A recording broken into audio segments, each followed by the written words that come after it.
अब बेटे जी ये कुछ थोड़ी सी प्रैक्टिस में फर्दर एमसीक्यूज आप लोगों के साथ कुछ मैंने शेयर कर लिया हमें एमसीक्यूज। कहां तक हो गए थे हमारे वाला MCQs discuss?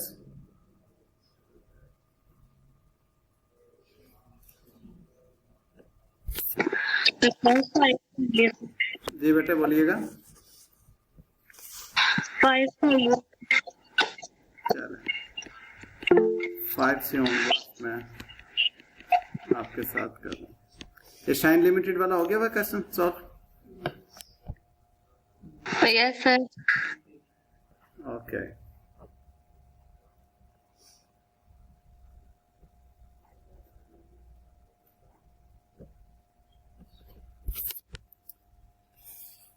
Jazz Limited has borrowed 24 million to finance the building of a factory. अब 24 million to finance the building का मतलब क्या है? जनरल बोरिंग और स्पेसिफिक बोरिंग, ठीक है। Construction is expected to take 2 years time. The loan was drawn down and incurred on 1st January 2019. हो गया। जी बेटे बोलो। ये भी करवा दिया था आपने। क्या हुआ? ये वाला क्वेश्चन भी आपने करवा दिया था। करवा दिया हुआ है। ओके चलें नेक्स्ट क्वेश्चन देख लेते हैं। नंबर 7 हो गया हुआ कि नहीं? A company has the following loan. Homework में दिया था, इसमें कोई प्रॉब्लम किसी की? कोई एक बच्चा भी कहेगा कि मैं सॉल्व करवा दूं तो करवाऊंगा। करवा दूं? ओके करवा देता हूं। Okay A company has the following loans in place throughout the year. अब ये पूरा साल, उसने कहा थ्रू आउट द ईयर। अब इसका मतलब है कि जो टोटल अमाउंट ऑफ लोन है वो ही डिनोमिनेटर में होगी, ठीक है ना। अगर इनमें से कोई एक दरमियान में लिया हुआ होता तो फिर उसकी आप वेटेड एवरेज कैलकुलेट करते हैं, ठीक है। तो 1 जुलाई 2018 को 50 million was drawn down for construction, और ये आपने 50 million was drawn down for construction of a qualifying asset which was completed during 2019. What amount should be capitalized as borrowing cost on 31st December 2018 in respect of this asset? अब आप ये देखें, सबसे पहले तो आपने इसकी ये बोरिंग कॉस्ट का कैपिटलाइजेशन रेट कैलकुलेट कर लिया, यानी कि 140 रुपए पर 140 मिलियन पर आपने 10% लिया और 200 पर आपने वर्कआउट किया 8%। ये 12/12 मैंने क्यों लिखा है? जस्ट इसलिए कि आपको अगर मतलब मैंने वो स्टेप 1 स्टेप 2 में इसको सॉल्व किया है। स्टेप 1 क्या है? आपने अमाउंट ड्यू देखनी है कितने महीने ड्यू रही। अब ये क्योंकि 12 महीने ड्यू रही इसलिए स्टेप 1 करना आप अपनी आदत बना लो ताकि मिस ना हो कहीं पर बेटे जान। इसीलिए ना कि उसने कहा थ्रू आउट द ईयर, ठीक है ना। थ्रू आउट द ईयर ये कर्ज आपके पास रहा इन प्लेस। अगर उसने यहाँ पे कहा होता कि हमने सपोज 1 मार्च को ये लोन लिया तो फिर आप इसको 10 मंथ्स का करते हैं ना, 10/12 करते।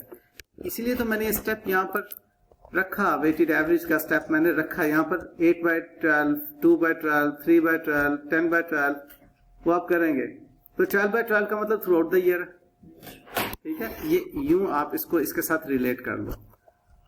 फॉलोड? तो वेटेड एवरेज आपने कैलकुलेट उस वक्त करनी है जब आपको बताएगा कि जी इस तारीख को कर्ज लिया और वो दौरान साल की कोई एक डेट थी। बात समझ में आती है? अब ये स्टेप 1 हो गया हमारा। अब बेटे स्टेप 2 क्या है कि इस रेट जो आपने रेट्स उसके हैं मुतल्लका रेट्स, उनको आपने मल्टीप्लाई करना है अमाउंट ड्यू पर। अब वो रेट्स सॉरी एक कहां चला गया, यस इस चीज को आप यूं देखिए। ये आपका स्टेप 2, स्टेप 1 और ये आपका स्टेप 2। ठीक बात। वो जो भी वेटेड एवरेज है, मैं इसलिए ये लफ्ज यूज कर रहा हूं क्योंकि यहां पर आपको बहरहाल वेटेड एवरेज उस सूरत में कैलकुलेट करना ही होगा अगर उसने डेट्स दी होंगी। तो जो वेटेड एवरेज अमाउंट होगी उसको आप उसकी मुतल्लका परसेंटेज से मल्टीप्लाई करके एक अमाउंट। अब स्टेप 3 क्या है? ये बेटे जी स्टेप 3 आपने ये किया, प्लीज ये याद रखिएगा बेटे, ये स्टेप 3 में आपने काम किया। 30 डिवाइडेड बाय 340। अब ये 340 वेटेड एवरेज अमाउंट है, इस केस के अंदर वो मुकम्मल रकम आपके पास 8.824 आ गया। अब हुआ क्या, आपने किस तारीख को ये एक्सपेंडिचर किया? 1 जुलाई को किया। अब कितनी देर तक वो अमाउंट जो एक्सपेंडिचर की थी वो ड्यू रही? 6 मंथ। लिहाजा उस पे आप 6 मंथ्स की कैलकुलेशन करेंगे 6/12 और रेट आप कौन सा लगाएंगे? कैपिटलाइजेशन रेट 8.84 और ये 2.206 आपकी अमाउंट टू बी कैपिटलाइज्ड आ जाएगी। बेटे जी मैं आगे नहीं चलना चाहूंगा जब तक आप इस क्वेश्चन पे 100% मुझे अपना कॉन्फिडेंस नहीं दे देते, तब मैं आगे चलूंगा। प्लीज इसको सब बच्चे दोबारा से सॉल्व कर लें। एमसीक्यू आपका next. An entity uses funds from its general borrowings to build a new production facility. Details of the entity's borrowings are as below. ये उसने जनरल बोरिंग्स जो हैं वो यूज की हैं और ये उसकी जनरल बोरिंग्स हैं। कह रहा है कि the entity use 12 million of this fund to construct the facility which was under construction for the entire year. How much interest should be capitalized? ये तो बेटा बहुत आसान है ना, ये तो कर दो तो जल्दी से मुझे क्या अमाउंट आएगी आपकी? 810,000। ये आंसर है इसका। जरा कैलकुलेट कर लें सब बच्चे एक मिनट बाद। ये बोरिंग आपकी through out the year boring रही क्योंकि डेट नहीं उसने दी हुई थी। ठीक है, तो जरा मैं अगर इसको कैलकुलेट करना चाहूं तो 10 million times 6% gives you 600,000। ठीक है, और दूसरा 6 million times 8% 480। am I right? Total interest 1080। और इसको मैंने वो दरमियान वाला स्टेप जानबूझ के नहीं किया टाइम सेव करने के लिए, ठीक है ना, क्योंकि अंडरस्टूड है आपके जी, इसको आपने वो स्टेप ज़हन में कर लिया। अमाउंट ड्यू यही है। कैपिटलाइजेशन रेट इसका 1080 divided by 16,000 into 100। How much जी? 6.75%। 6.75%।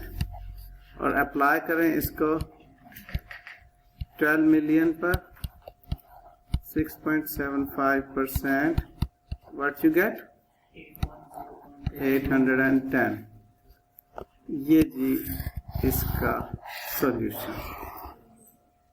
अब हमें थोड़ा थोड़ा कॉन्फिडेंस आना शुरू हो गया जी इसकी वर्किंग पे। शाबाश। Okay. Next, question number 9. Which of the following is not considered a borrowing cost?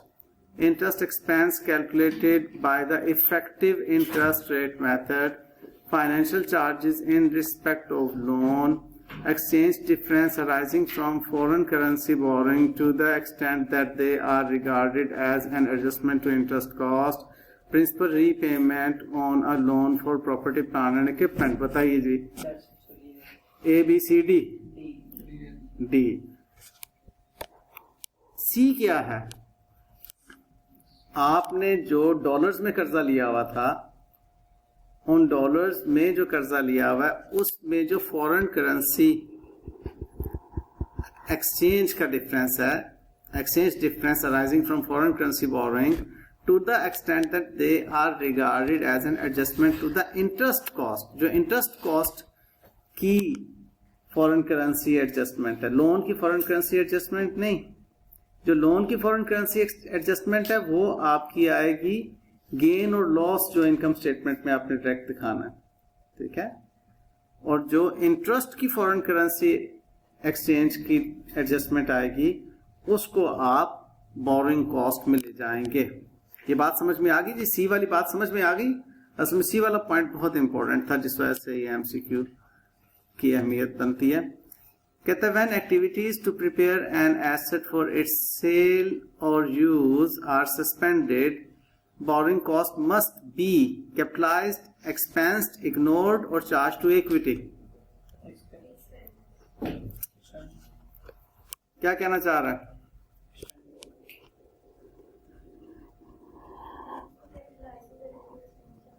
Yes, capitalise नहीं करते तो उसको एक्सपेंस चार्ज करते हैं। ये बात समझ गए? क्योंकि वो सस्पेंड हो गई ना। शाबाश।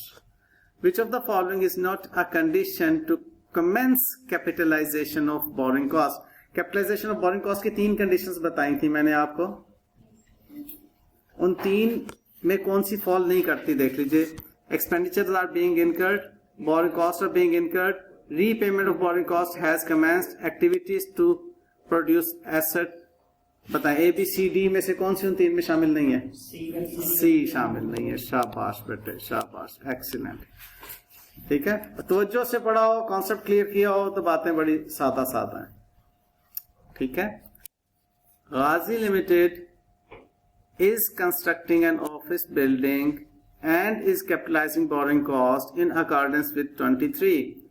The office is almost complete. The only remaining work is to install furniture. Ghazi Limited, is Ghazi Limited allowed to continue capitalization of the borrowing cost? Yes or no, don't know or none of the above. इसमें आप complete मुझे बताएंगे इसके ऊपर क्या concept जोड़ा जाए। कहना क्या चाह रहा है? कह रहा है कि जो बिल्डिंग है वो हमारी कंप्लीट हो गई, अब उसमें फर्नीचर की इंस्टॉलेशन रह गई। अब बताएं हमें सीज कर देना चाहिए बोरिंग कॉस्ट को, या बोरिंग कॉस्ट अभी हमें कैपिटलाइज करते रहना चाहिए? सीज कर देना चाहिए।